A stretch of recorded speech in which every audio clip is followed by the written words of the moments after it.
Jerry's shitty Corolla coughs and sputters its way down the dirt road, the headlights catching a cardboard sign every few yards that reads, "Haunted house this way," or "Keep going," or "Almost to your doom." Typical Halloween haunted house stuff. The one I'm not sure about is the "New Haints Wanted" sign that pops up every third sign or so. Why do they need new haints? Jerry asks. And what the hell are haints? I add. Ghosts, Gala says from my right. Huh, I've never heard of that. Now you have. Well, it's no freaking wonder they need new ghosts or haints or whatever, Sherry says from the passenger seat. Who wants to drive out this far to work at some dumb haunted house? I'd do it, Clint says, not looking at me as I'm forced to ride bitch in the back seat between him and Gala. Some of us need the work. You know why?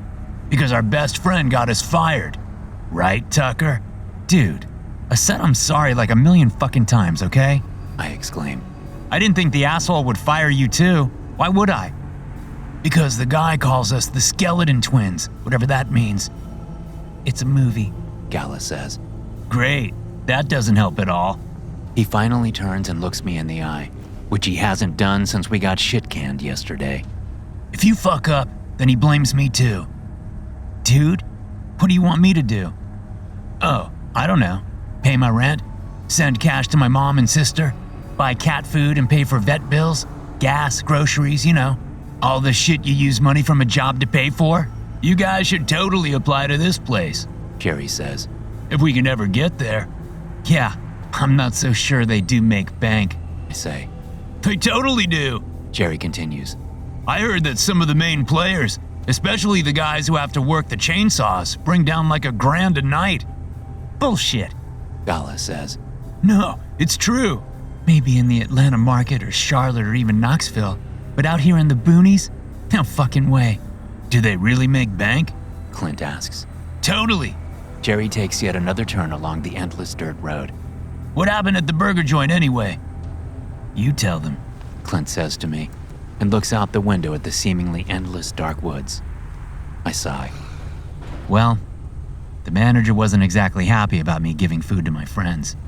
Something I never did, Clint adds. No shit, Gala says. How did he even know? Jerry asks. Video cameras, I reply. Oh shit. I didn't think the owner was smart enough to do that.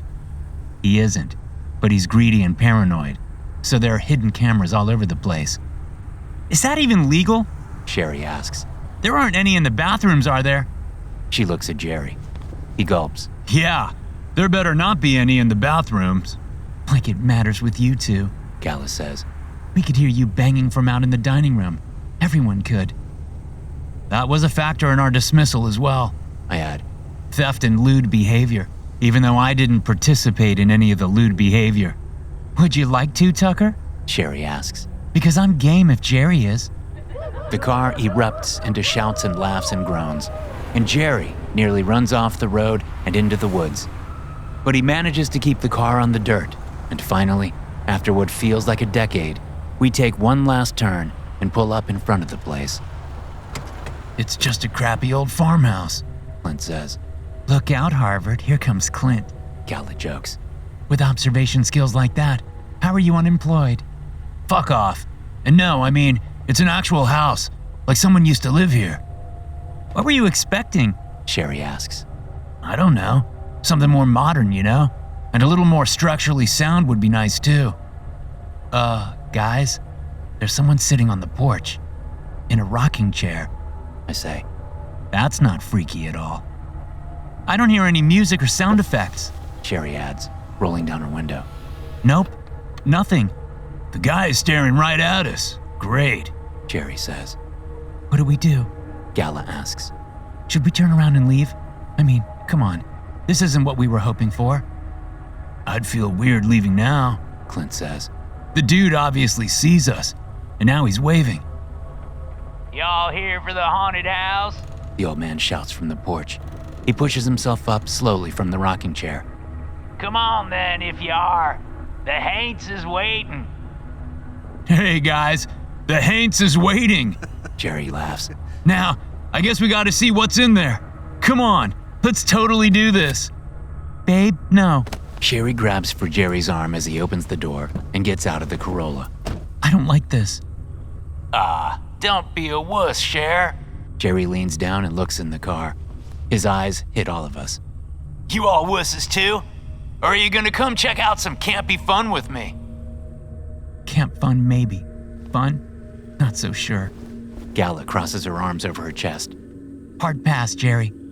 Clint? Tucker? Sure, Jer. I'm in. I elbow Clint. Move, dude. You sure? Clint asks, not moving at all. Can't be fun or not.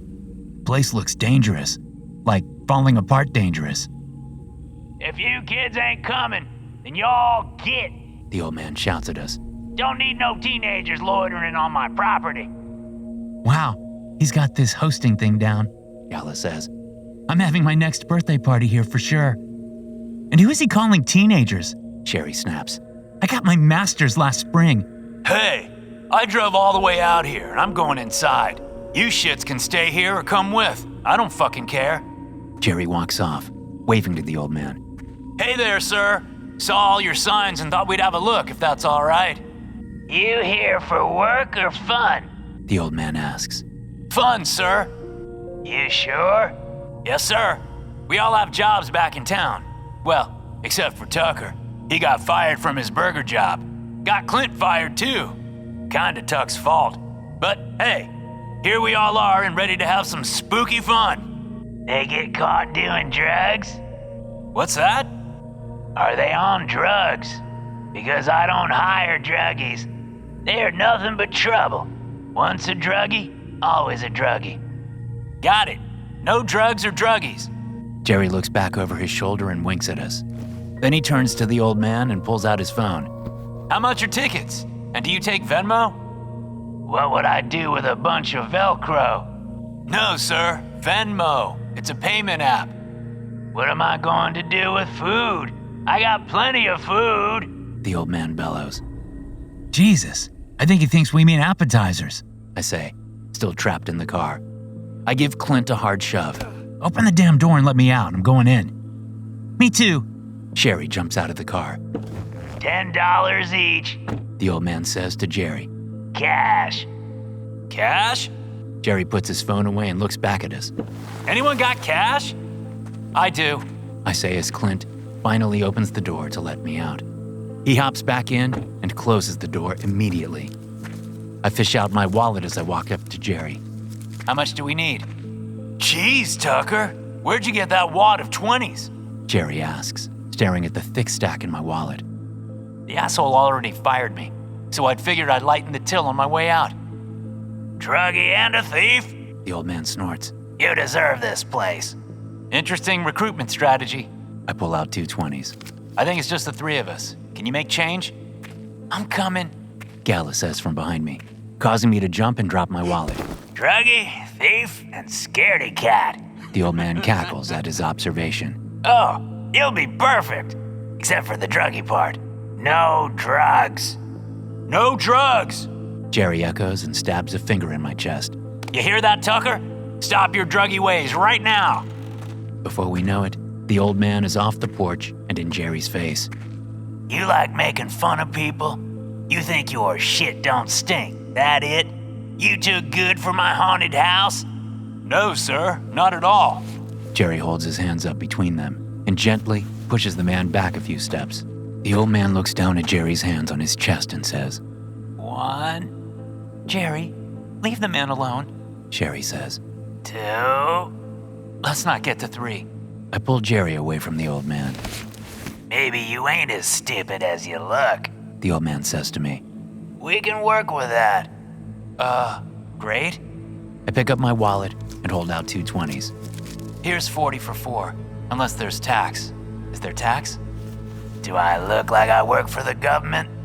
No. Then why in the hell are you asking if I collect taxes? Because it's the law? The old man sneers at me and then moves in on me.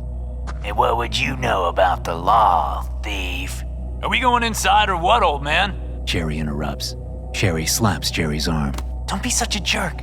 She looks at our definitely unstable host. Sorry, sir. I wasn't being a jerk.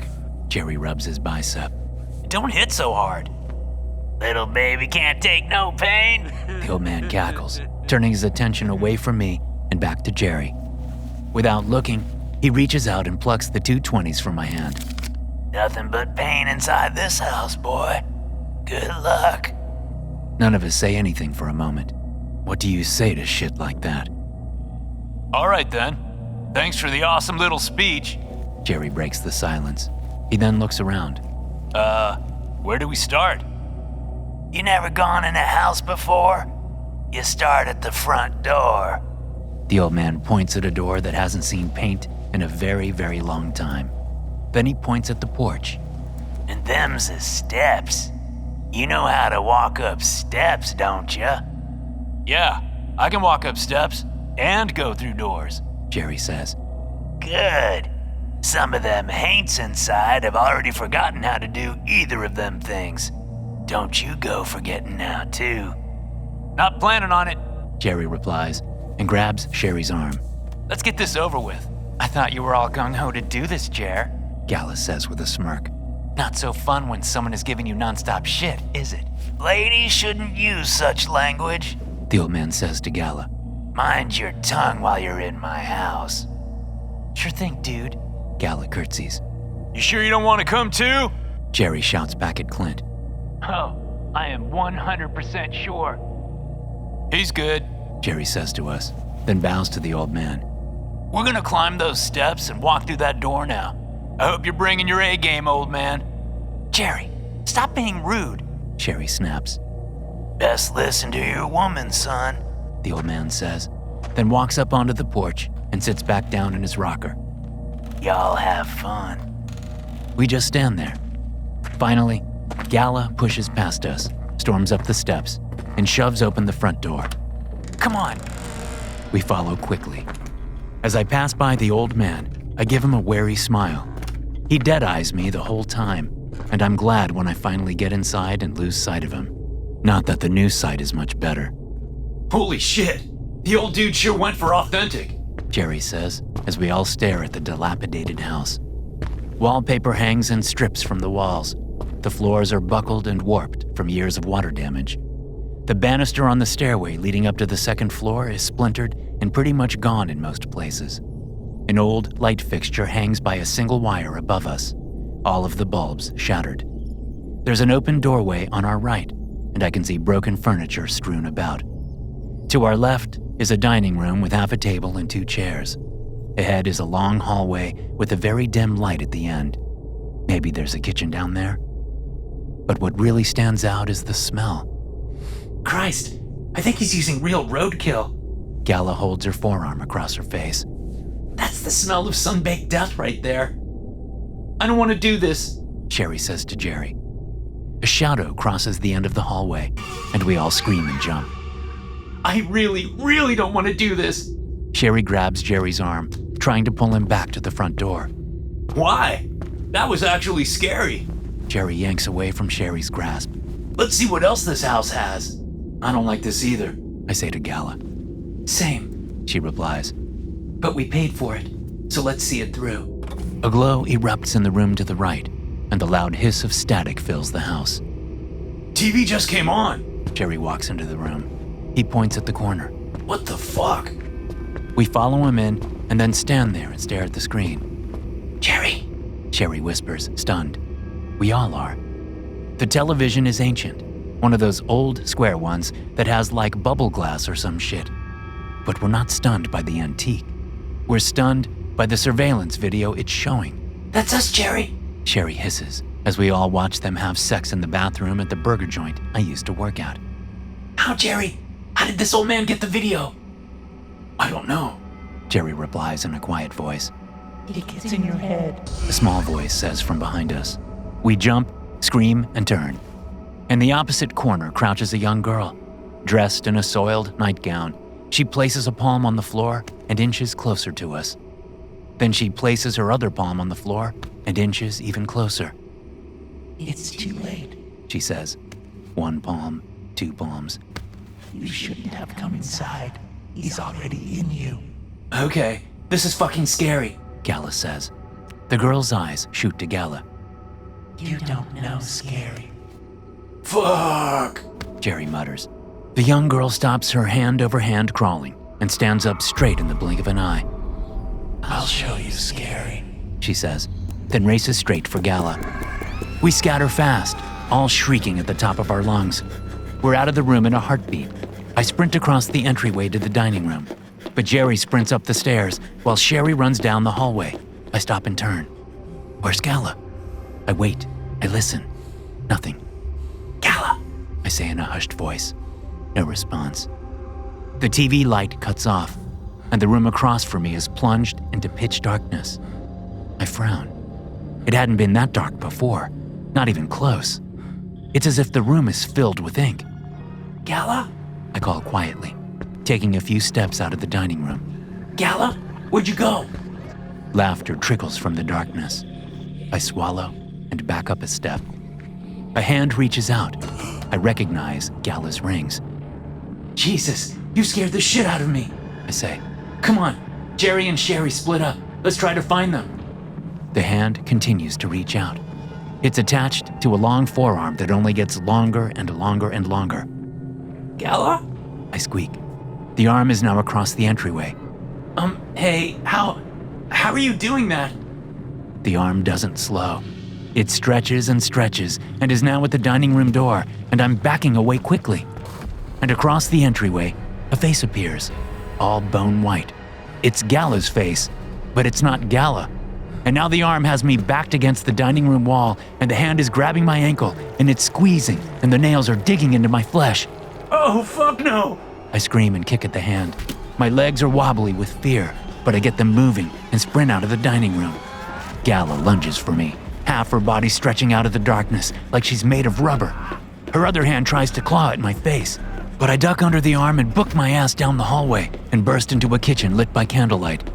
Sherry is sitting at the kitchen table, her back to me. Fuck! Sherry, we gotta go! I shout as I pull at her left shoulder. Get your ass up so we can find Jerry and get the fuck out of here!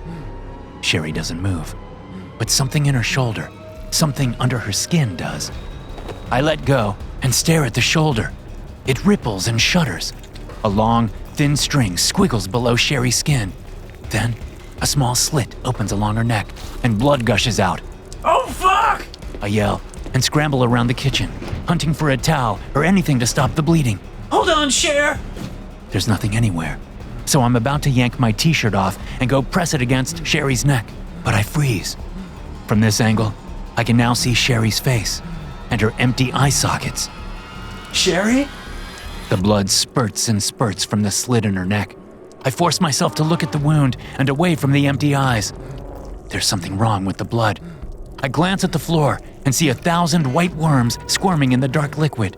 The pool only gets bigger and bigger as more blood gushes out of Sherry. Too much blood. Way too much blood. Sherry's mouth opens in a horrible scream, which is cut off by an even more horrible gurgling as worm-filled blood erupts out of her throat, then out of her eyes. She's like a summer sprinkler, just with blood instead of well water.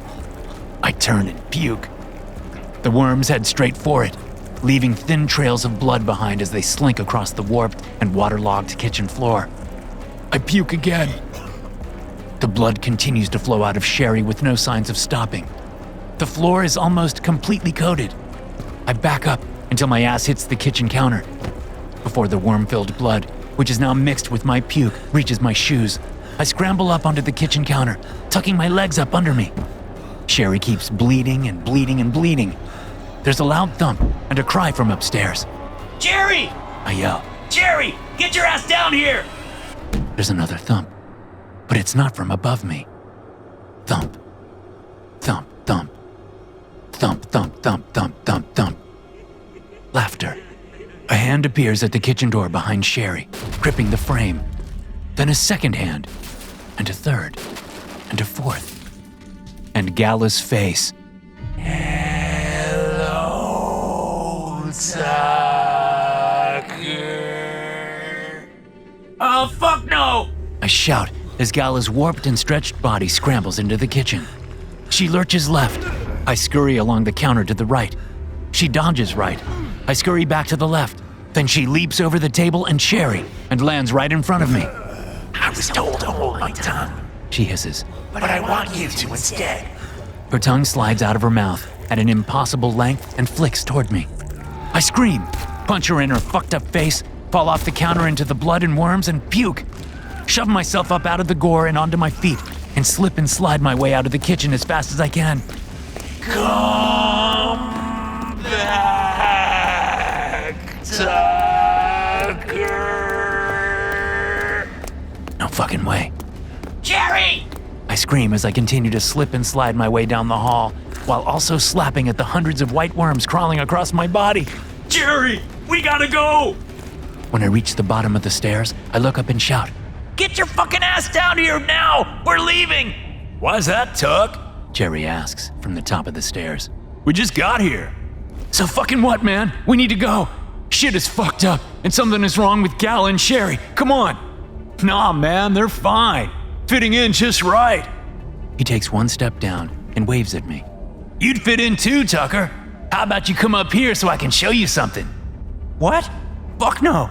You get your ass down here. No, Tuck. That's not gonna happen, man. I work here now. He takes another step down and another. What the fuck are you even talking about? I shriek. Then I hear thump, thump, slosh. Thump, thump, slosh. Fuck, dude. Let's go. Can't do that, Tuck. And I don't think you should either. How about you relax and come on up? Seriously, man, what I have to show you will blow your mind. Jerry turns and walks back to the second floor landing, giving me a clear view of the back of his head and the hammer sticking out of it. My hand shoots to my mouth, and I manage to keep from puking this time. How is this happening? I mumble. Thump, slosh, slosh. Thump, slosh, slosh. Come on, Tuck. We don't have all night. Jerry laughs. What am I saying? We got forever now. Get your ass up here, Tucker. I can't wait to show you your future. No fucking way. I push away from the bottom of the stairs. Slosh, slosh, slosh. A giggle. Where are you going, Tucker? Skeleton thin fingers followed by impossibly stretched hands appear from the hallway as a lake of blood floods toward me. Thin cables of arms show themselves after the hands.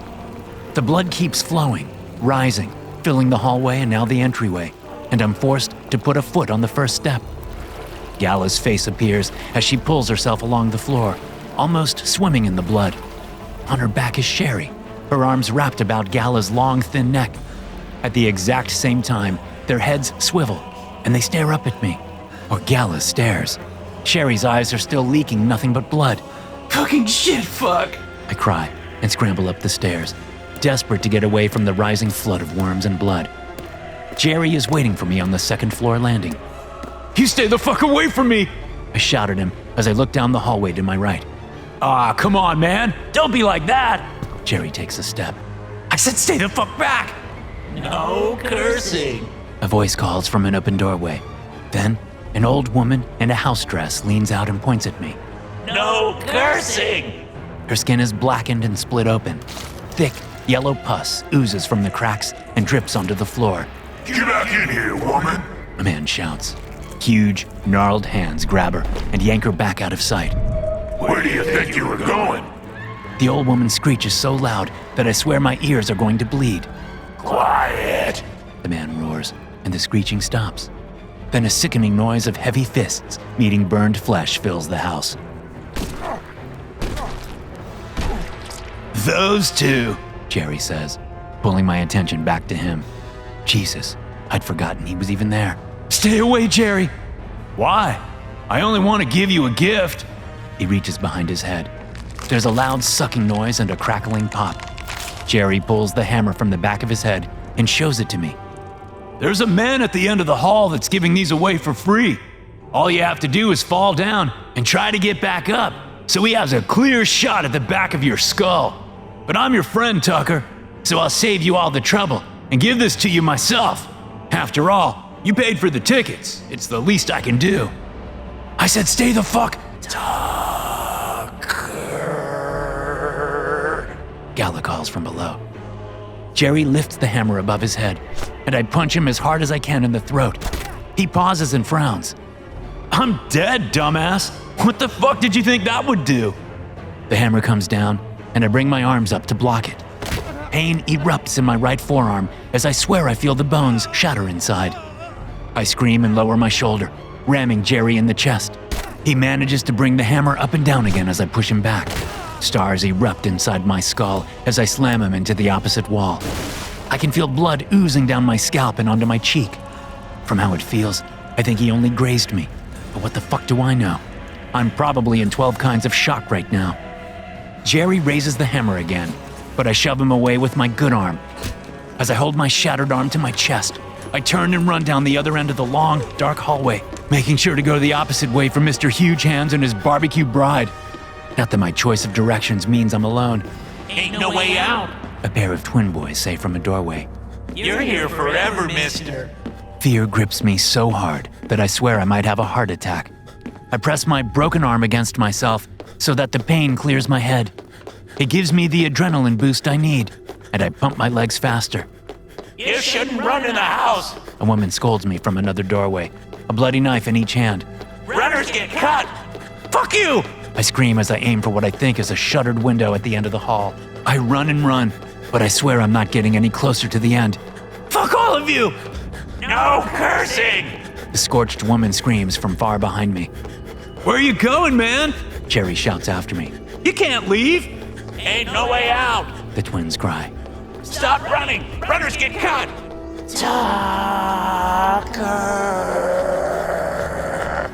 Then the window is right in front of me, and I throw myself at it. Ancient glass shatters, rotten wood splinters, and I'm flying, falling, tumbling in open air. I flail, and bam! The air leaves my lungs, and I truly believe I'll never breathe again. Motes dance in front of my eyes as my body uses up the last of its oxygen. Then in one horrifying gasp, I suck half the atmosphere into my lungs. But with the relief of fresh air comes the agony of brutal pain like I've never experienced before. My arm is a mangled mess, having got caught under me instead of staying close to my chest. Pretty sure both ankles are broken, and one of my legs too. How many ribs does a person have? Whatever the number is, that's how many are shattered in my chest. I can feel them stabbing with every breath. My head tilts to the side, and the cold, moist, dead grass I'm lying in actually feels good on my face. Oh shit, Tuck. That doesn't look good. I roll my head back and look up. Jerry is leaning all the way out of the window, smiling down at me. Let me put you out of your misery, He says, then throws the hammer. It thunks right next to my head, and I side-eye the tool. Then with my one semi-good arm, I reach over and pluck it free from the damp earth. Rolling over onto my stomach, I scream as everything in my body explodes with pain. Fuck you. I mumble. I stretch my good arm out and dig the hammer's claw end into the dirt. Then I pull. Fuck you. Fuck you. Fuck you. I say that over and over again as I use the hammer to help drag myself across the grass and toward the front of the house where I know a car is waiting. Where you going, Tuck? Jerry shouts. Ah, come on, man. Come back. Fuck you. Reach, scream, dig, pull, scream. Reach, scream, dig, pull, scream. Well, shit, boy. You got some fight in ya. I manage one last pull, then roll over onto my back, screaming the whole time. Aw, hush that whining. The old man says, looming over me from the side. He crouches down and gets right in my face. I smell old tobacco and rancid meat on his breath. Can't stand no whiners. Fuck you. I laugh. Then I cry and cough and gasp. Out of the corner of my eye, I see movement. Jesus, what now? A figure gets closer, and I tilt my head just a little so I can see better. You and your friends are gonna draw them in. The old man grunts. Yes, sir. I can feel it. Fresh blood will bring the fresh money. The figure is even closer and... Clint? Oh, fuck, it's Clint! I keep my face slack, which isn't too hard to do, and make sure I don't show any signs of seeing Clint. Because, and I almost cry at the sight, my friend is holding a large axe in both hands. Thank God. He'll chop the fuck out of this old fuck and get us both out of here. Got something on your mind, boy? The old man asks, standing up just as I see Clint raise the axe. Fuck you! I growl. Oh? The old man laughs and moves to the side. Nah, I think it's fuck you. Clint takes a step forward, the axe held high, but he doesn't turn it on the old man. He holds it over me instead. Sorry, Tucker. The old guy said I could be manager, and I really need a job, He says. but don't worry, I'll give you the best shifts. Fuck me! I say as the axe falls. To hear more stories like this, be sure to hit subscribe and turn notifications on. I'll see you in the next one.